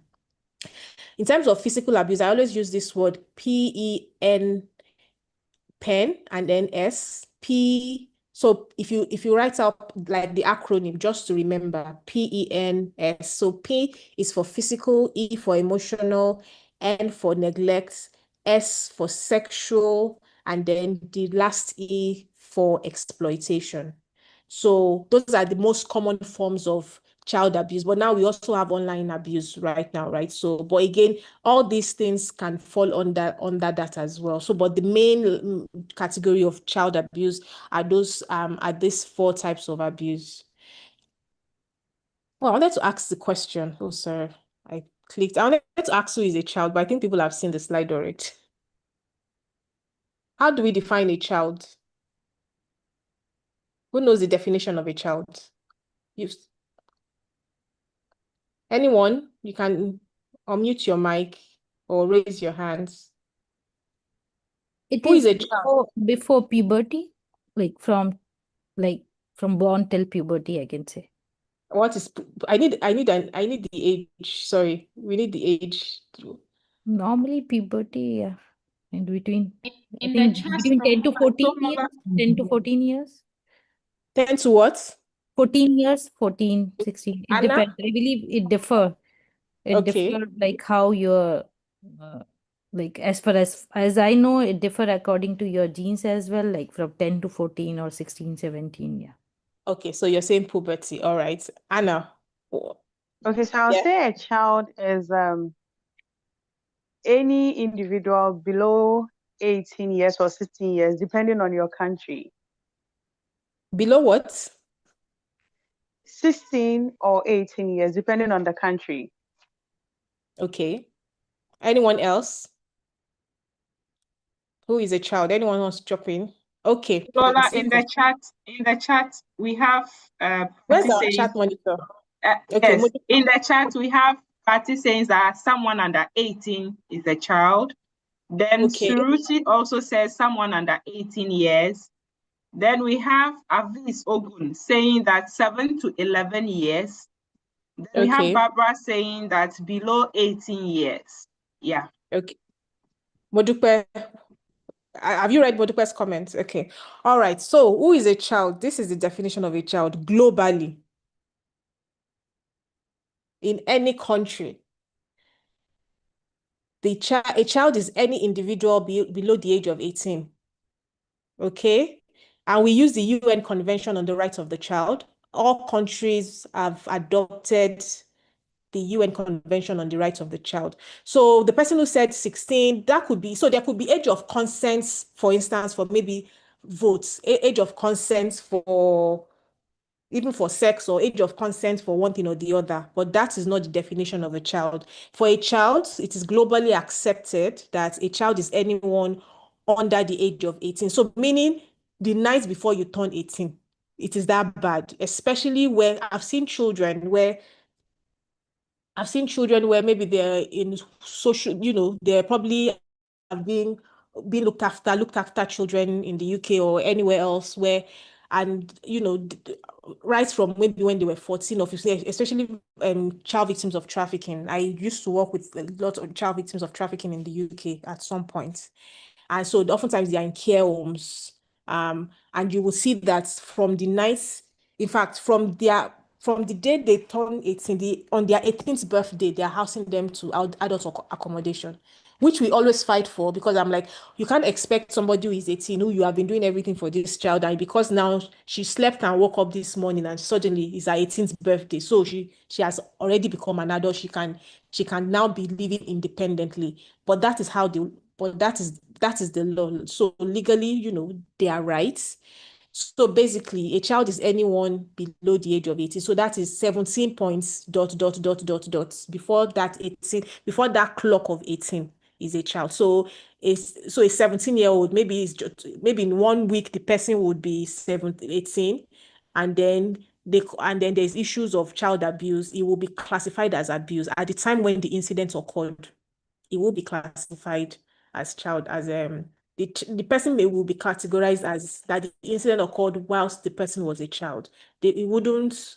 And again, one thing you need to know when it comes to safeguarding is that when it comes to safeguarding, we are not too legalistic. So there's nothing like statute of limitation. When in law, when they say statute of limitation, so meaning something that occurred 10 years ago, or you say, or, if you do not report this, so within a certain time frame, it can't be prosecuted. In safeguarding, it doesn't occur like that.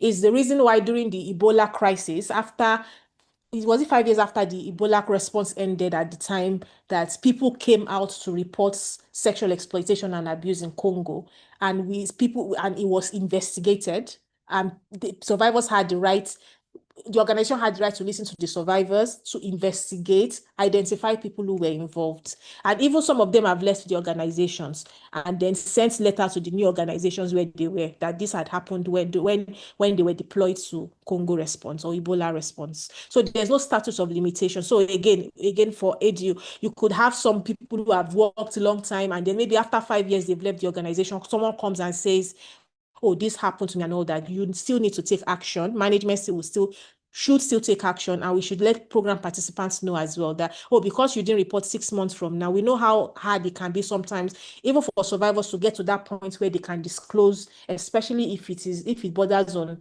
very serious issues like sexual exploitation. They need to know that at any point in time when they feel they are okay mentally to share their story, right, that someone would listen and action would be taken. So then there are principles of keeping children safe. Again, this is based on the UN Convention on the Rights of the Child, meaning ensuring the best interest of the child is central to anything that you do. We do not jeopardize a child's right to life, a child's right to survival, and a child's right to development, that we are not discriminatory in our practices, and that we involve the active participation of children in our programs. Now, I'm not talking about tokenism. I see a lot of tokenism in charities. Oh, yeah, let them know we are child-friendly. Oh, yeah, photo ops. You bring them together for photo ops, and you tell them, you write what they should say when you're recording. Okay, say this, and then they read it out. No, it should be a consultative process. If you put children together and you sit with them, they will tell you what they want to say. They will write out their own. I've sat on consultations with children where children under the age of 10 will tell 9, 8 will tell you things that are happening. And also even safeguarding, also even consulting children as well, like asking them about programs, what is happening, talking to them. If we make the effort to do that, they will tell you what's happening, the good things and the bad things. They will tell you what they want to see and what they do not want to see. So when it comes to participation, we mean active, collaborative participation of children. Any questions? Okay, so just finally, let's run through the forms of abuse, just the definition, right? We say physical abuse, and maybe if you can start thinking of this, what are some of the indicators? So I would ask that question, but let me pull this out there. And again, it's very important when we're working with children that we understand, we are able to identify these forms of abuse, right? We say physical because oftentimes it may be by what they don't tell you that you know that something is happening. And then if you are now working with very vulnerable groups as well, people with also learning differences and issues, you also need to know that, we have to be very, very we need to be proactive and identify and be able to spot when something is going wrong. So physical abuse, we say, is deliberately causing physical harm, such as hitting, kicking, shaking, throwing, poisoning, burning, or suffocating. Can I ask, in Ghana, what's the stance on beating a child? Is this something that's culturally acceptable and legally acceptable when it comes to physical abuse, especially in schools? Yes, Rosalind, or educational centers. I think it's still ongoing because it was just yesterday. Yeah. The team were on the field, and Barbara is here. She's in a school, so she will be able to share more. But according to the team, when they went to the field, a headmaster or a headmistress was Yeah. caning a whole class because they have done something. So I'm sure it's still there. I feel that's still form of an abuse. But Barbara, Yeah. you can go ahead and throw light. Okay, thank you very much. So for our education system, they've abolished the corporal punishment. So Okay. for some time now, we don't use a cane in the school. So if any school is doing that and Ghana Education get to hear of it, they'll have to investigate what caused the headmaster or the teacher to do that, because it's not allowed any longer. Okay. So yeah, and the reason why I say this, I know that it's still rampant in African countries in terms of in terms of hitting, corporal punishment. So your stance then when you're working with an institution or educational institution is when you're signing that MOU, if you're signing, I don't know if you're a partnership agreement or something, is to ensuring that we have zero tolerance when it comes to any form of abuse, whether it's physical, sexual, neglect, emotional exploitation. And that if it does occur, it could lead to ending that partnership, right? Or if, for instance, it is a teacher that is volunteering that volunteers for ADO, again, it is also having that clearly stated as well. And you could also engage in terms of like some behavioral communication messaging where you teach positive discipline as opposed to corporal punishments, giving people alternatives to corporal punishments.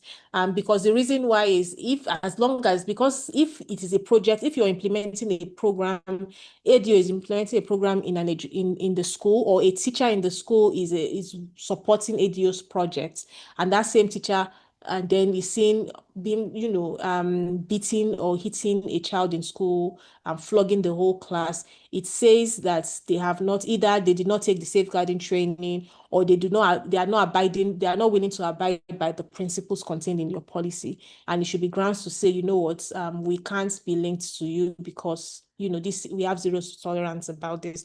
But I've known that it works best when it comes to asking people to stop. It works best when you give people alternatives. So maybe it is intensifying our positive discipline, maybe trainings and awareness raising in schools among teachers, or adding it to the curriculum at the point of when you're onboarding them at that time. So just something to be mindful of. Sexual abuse is your physical force, intimidation to force unwanted sexual acts upon another person, neglect and failure to meet a person's basic physical or emotional needs, such as providing safety, supervision, food, or health care. So neglect is, again, just bringing it is different from poverty, right? So it's different from, okay, fine, this person. And I said neglect because oftentimes I see neglect aside from school. It occurs in schools where teachers are negligent, right? When there are things that can cause harm and they totally ignore it, and then children then go and harm themselves. Neglect would happen in families where a staff may not be looking after their kids. not providing, even when they have the means to, not like they do not have the means. You have the means and you can't provide, and you're not using the means to provide is a form of neglect. Okay, I'm not following the adult supervision. We are going to cover that tomorrow, So there's so many things that will cover neglect. And then emotional abuse, the words we say, controlling someone. This would normally express itself mostly maybe treats people in the words we say, and how we kind of discriminate amongst program participants. Exploitation, taking advantage of someone. We've mentioned this either for the use of their time, resources coercively. You will see a lot of child labor, mostly, and child trafficking, either for sexual purposes, for domestic servitude. So working in people's homes as house help, early child marriage as well, child brides. You'll see a lot of that. So those sort of abuse will fall under exploitation. And then, of course, online, the use of digital platforms to harass, exploit, or threaten people. So cyberbullying, sexting, doxing, all those sorts of abuse, online harms that could happen. Also fall under that. So, for instance, let me see how many. You can give me what are some of the indicators of physical abuse? How can you tell that someone is being physically abused? What would make you come to that conclusion or concern that a child or a program participant may be physically abused? What are some of the indicators? Yes, Samantha. So some of them would be obviously obvious signs of bruising on their body. If you know the participant for some time, could be a change in behavior. So they might become withdrawn, or they might become like angry and their behavior changes. So maybe with some investigation, you'd find out that they're being physically abused. Yeah, exactly. So main indicators for physical abuse is, if you can spot, if you can see the marks on their body, and then there's also those other withdrawal symptoms as well that you would find. What about sexual abuse? Who can give us indicators of sex? How would you say? I'm glad there are a lot of educators on this call that a child is being sexually abused. What are those telltale signs that could make you become before concerned? then, I think some people made a comment in the chat box. Fatih says that body marks. Okay. Body marks. Yes. Yes. Justina says unexplained marking or bruising. Then Modupe says that mood swings. Okay, mood swings. Yeah. They're all correct. Okay. Yes. And it's not one particular form. A child can react differently to different things, right? Physical abuse could also be fear. If a child is fearful also to be alone with a particular volunteer, or to be alone, or just moves back and all that could also be, if the person senses fear, you can see fear in a child's eye as well. It could also be, any of this type of abuse, not only physical abuse, actually. Okay, sexual abuse. Any indicators for sex? Anyone wanted to share with us indicators for sexual abuse? We don't have much time. If you want, just have your hands raised, or if it's in the comments, please read it out. And it's important we get this sexual abuse, because I think this is like sometimes could be the most difficult one to identify or to spot initially. Anyone? Lola, there are some in the chat box. Okay, do you want to read them out? Yeah. So Anna says sexual abuse, you can see it through withdrawal and panic or fear of the opposite sex or the perpetrator. Justina says that replicating behaviors that are not age appropriate and or sexualized. Then Fatih says that sudden changes in behaviors, bedwetting, etc. Then Modupe says unusual pain in their privates. Then Shruti says withdrawal, anxiety attacks. Yeah, so far that's what we have in the chat box. Okay, yeah. So that's also, those are telltale signs as well. Also, you could also, if a child being groomed, because sometimes sexual abuse and grooming, right? Oftentimes line side to side, where a child is saying somebody gifts him or her of a gift that they can't afford, their family can't afford, or they can't afford, or it wasn't given to them by their parents. So is a neighbor, is a friend, is an uncle or an aunt, right? They're receiving gifts, or even within the programs as well. I've investigated a case in a school where a volunteer, and it was a child friendly, what's it called, is all these humanitarian responses where you set up educational centers, child learning spaces, and some of the volunteers, in fact, the volunteer, had a lot of girlfriends among the girls. So, and they know them because they are the ones they give two school bags, two shoes. They get two of everything, and it makes them sit in front of the classroom. And it was the children just safeguarding consultation, and they decided and they shared that, oh, this is happening in our class, uncle, this is what he does. They named all the girls, and true to, we went to the class, we saw like there was evidence all over.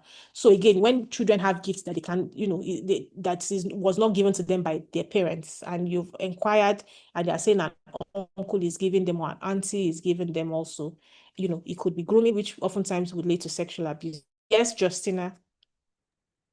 I was going to say that a lot of times we assume that there's fear or anxiety between the abused and the perpetrator in this instance, but sometimes the grooming comes in a way that actually the child doesn't realize that what is happening is harmful, and they actually gravitate towards. So if you see a child who has an unexpected interest or desire to be around somebody and you can't explain the reason why they're there, that can also be a cause for concern. Like suddenly this person is who they're with all the time, and it wasn't like that before. So also look out for that, because the child may not show any fear or anxiety, but that doesn't mean it's not there. Mm-hmm. It's not there. Yeah. Thank you so much. Yeah, that's good. And how about neglect?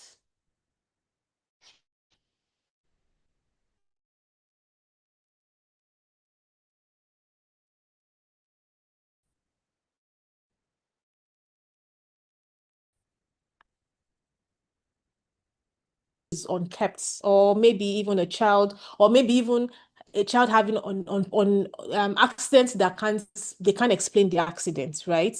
Because sometimes as well, when adults who should be supervising are not doing their job, a child can injure themselves as well. So again, those type of things, because remember, it's about safety, is about supervision by a responsible adult, by the adult who should have been doing that. So that again is, those are some of the things when you find a child who is unkept, or accidents, unexplained accidents. Emotional abuse, this sometimes can be very difficult because it's about words spoken, and if children Miss do not Lola, know, so there are yes, some few comments for the neglect. okay. Can I And take them? for the sake of time, Okay, all right. other forms of abuse, the indicators. Sorry, I just wanted to say, for the sake of time, for the other forms of abuse also, if you have an good example, you can put it in the chat, whether it's for online exploitation, you can put it in the chat and we can read it, because I see we have less than 6 minutes left, and I really want everyone to leave on dot, so that you would want to come back tomorrow. I don't want to keep you later than necessary. Okay, so sorry, Gifty, what were you saying about neglect? So Justina says that being dirty, Modupe says physically unkept or malnourished. But Fatih shares an experience here and says that here in the UAE, we have a lot of cases of affluent neglect, where kids from rich backgrounds, but parents are not always available, and these kids are being taken care of by nannies, though parents provide all the needs of the kids.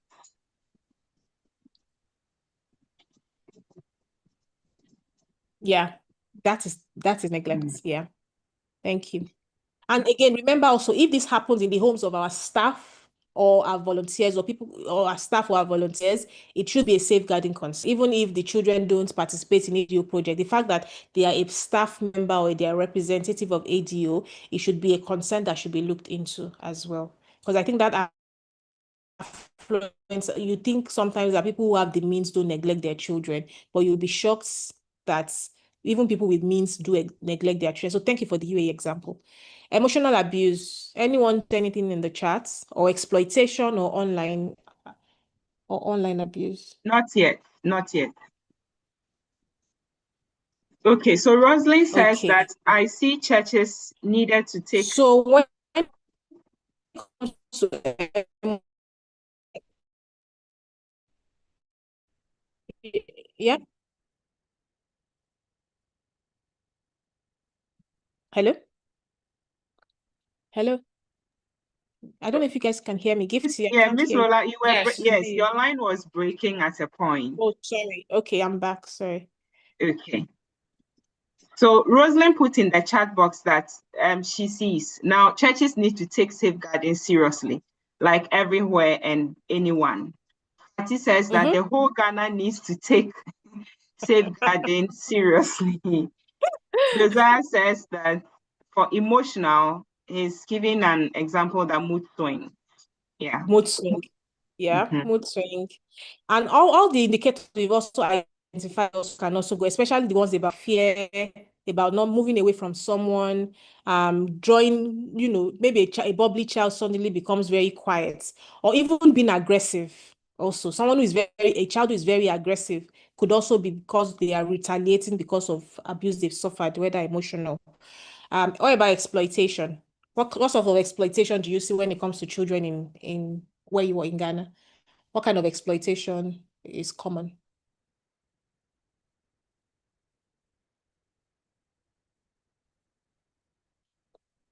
Do you have incidents of house? Yes, Justina? Okay. I think one that's been in the social media quite a lot, and people have been talking about, is the exploitation of children by their teachers. So sexual exploitation, providing favors so that you can pass your test and make progress. What do we call that? Sex for grade. Sex Yeah. for mark. Sex for grade. Sex for grade. Sex for mark. Yeah. Sex for grade. Yep. Great. Yeah. So that's also child labor, like I said. It could be labor for grades, right? I don't know if it happens, but maybe a child going to maybe wash up a teacher's house, or clean for grades, or work in the farm.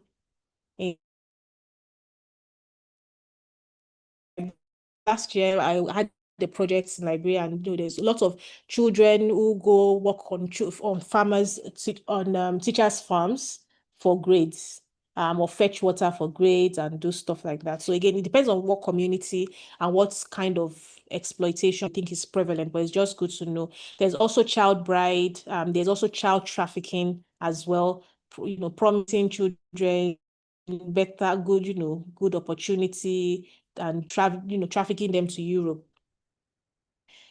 And for either for domestic servitude or for either for domestic servitude or for sex trafficking or drugs trafficking, or any form of criminal activity. And then online use of digital platform to harass, exploit, or threaten children.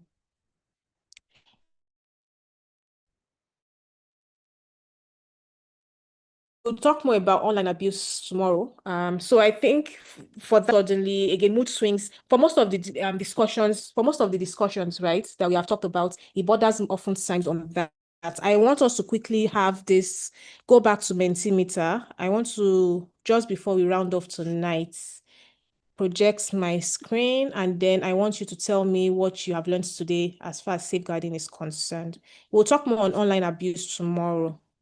I just don't want to flog it because there's a lot to unpack when it comes to online abuse. Can you see my screen and the Mentimeter? if you could quickly put before we crown, I know we just have one, we are even at time already, but if you can just scan the QR code, and once you're in, we can end. Once you're in and you just type out. So I'll leave this. So this is the end of today's session. Thank you so much for all the contributions, for all the learning, for making it engaging and participatory as well. We would end there tonight, and then tomorrow we go into more technical stuff as far as safeguarding is concerned. Rosalind, I don't know if you have any last minute comments. So please put in what you have learned today using the QR code. I see people already put.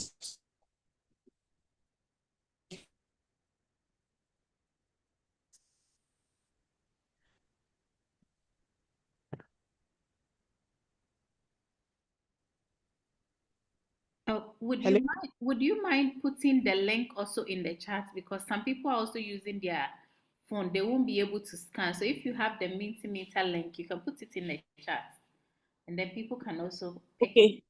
No, yeah, just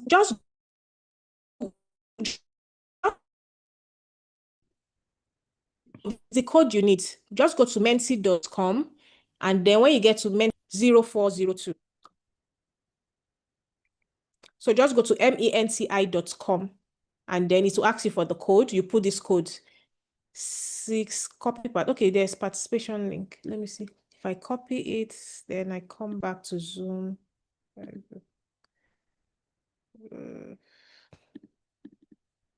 It's not letting me go back. Okay, I need to, okay, copy. Okay.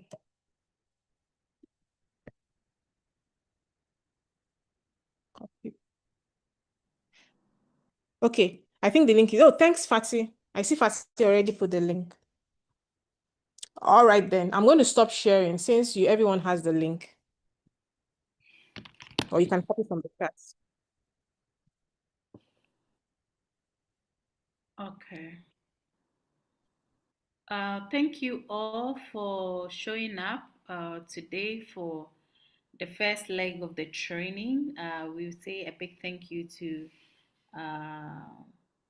Miss Lola for coming to support us with this. It's been amazing, and I'm sure by the time this exercise period with you and our policies and everything going on, we'll be singing the song of safeguarding. And it's funny because the organization that sponsored you to be here and provide us with this knowledge, actually, I just saw a job ad posted by them, and I just clicked on, as we were going through, I just clicked on the JD, and I go into the down part of the JD, they are talking seriously about safeguarding. Even it's not a safeguarding rule, but then they are telling people if you're applying, you should be somebody who are read their safeguarding policy on their website. And I'm like, oh my goodness, we need to do a lot even on our website. We currently don't have anything that says safeguarding in it. And like you rightly said, it looks like an organization that is not adhering to this is not going to grow, because most of these funders, whether you want to work with USAID, UNICEF, UNESCO, all these guys are looking at safeguarding. And for me, one thing that really stood out for me is that I thought safeguarding was for children alone. And during this exercise with you, just knowing that it's all about us. I'm at risk. All my team members are also at risk, and our community, our vendors, everybody. And if we know better, we'll be able to feel to protect ourselves. So thank you. We look forward to tomorrow, and let us know, because I know that you had to rush through and there's a lot to unpack. If, let's say, after tomorrow we need one more session, please let us have it, because we want to do the right thing. Even though we are a young organization, we want to be like we see, even though we are a young organization, our operation needs to reflect like a global standard international organization. There's no like lowering of levels here. We want to be the best. So let us know what best we can support you to achieve what they sent you to come and do for us. Thank you so much. Thank you, team members. This was great.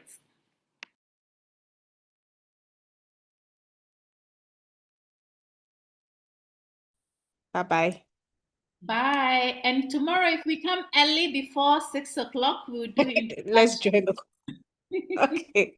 Yes. Good night, everyone. Thanks, Thank everyone. you. Thank you. Have a good evening. See you all tomorrow. Bye. Bye. Oh, okay.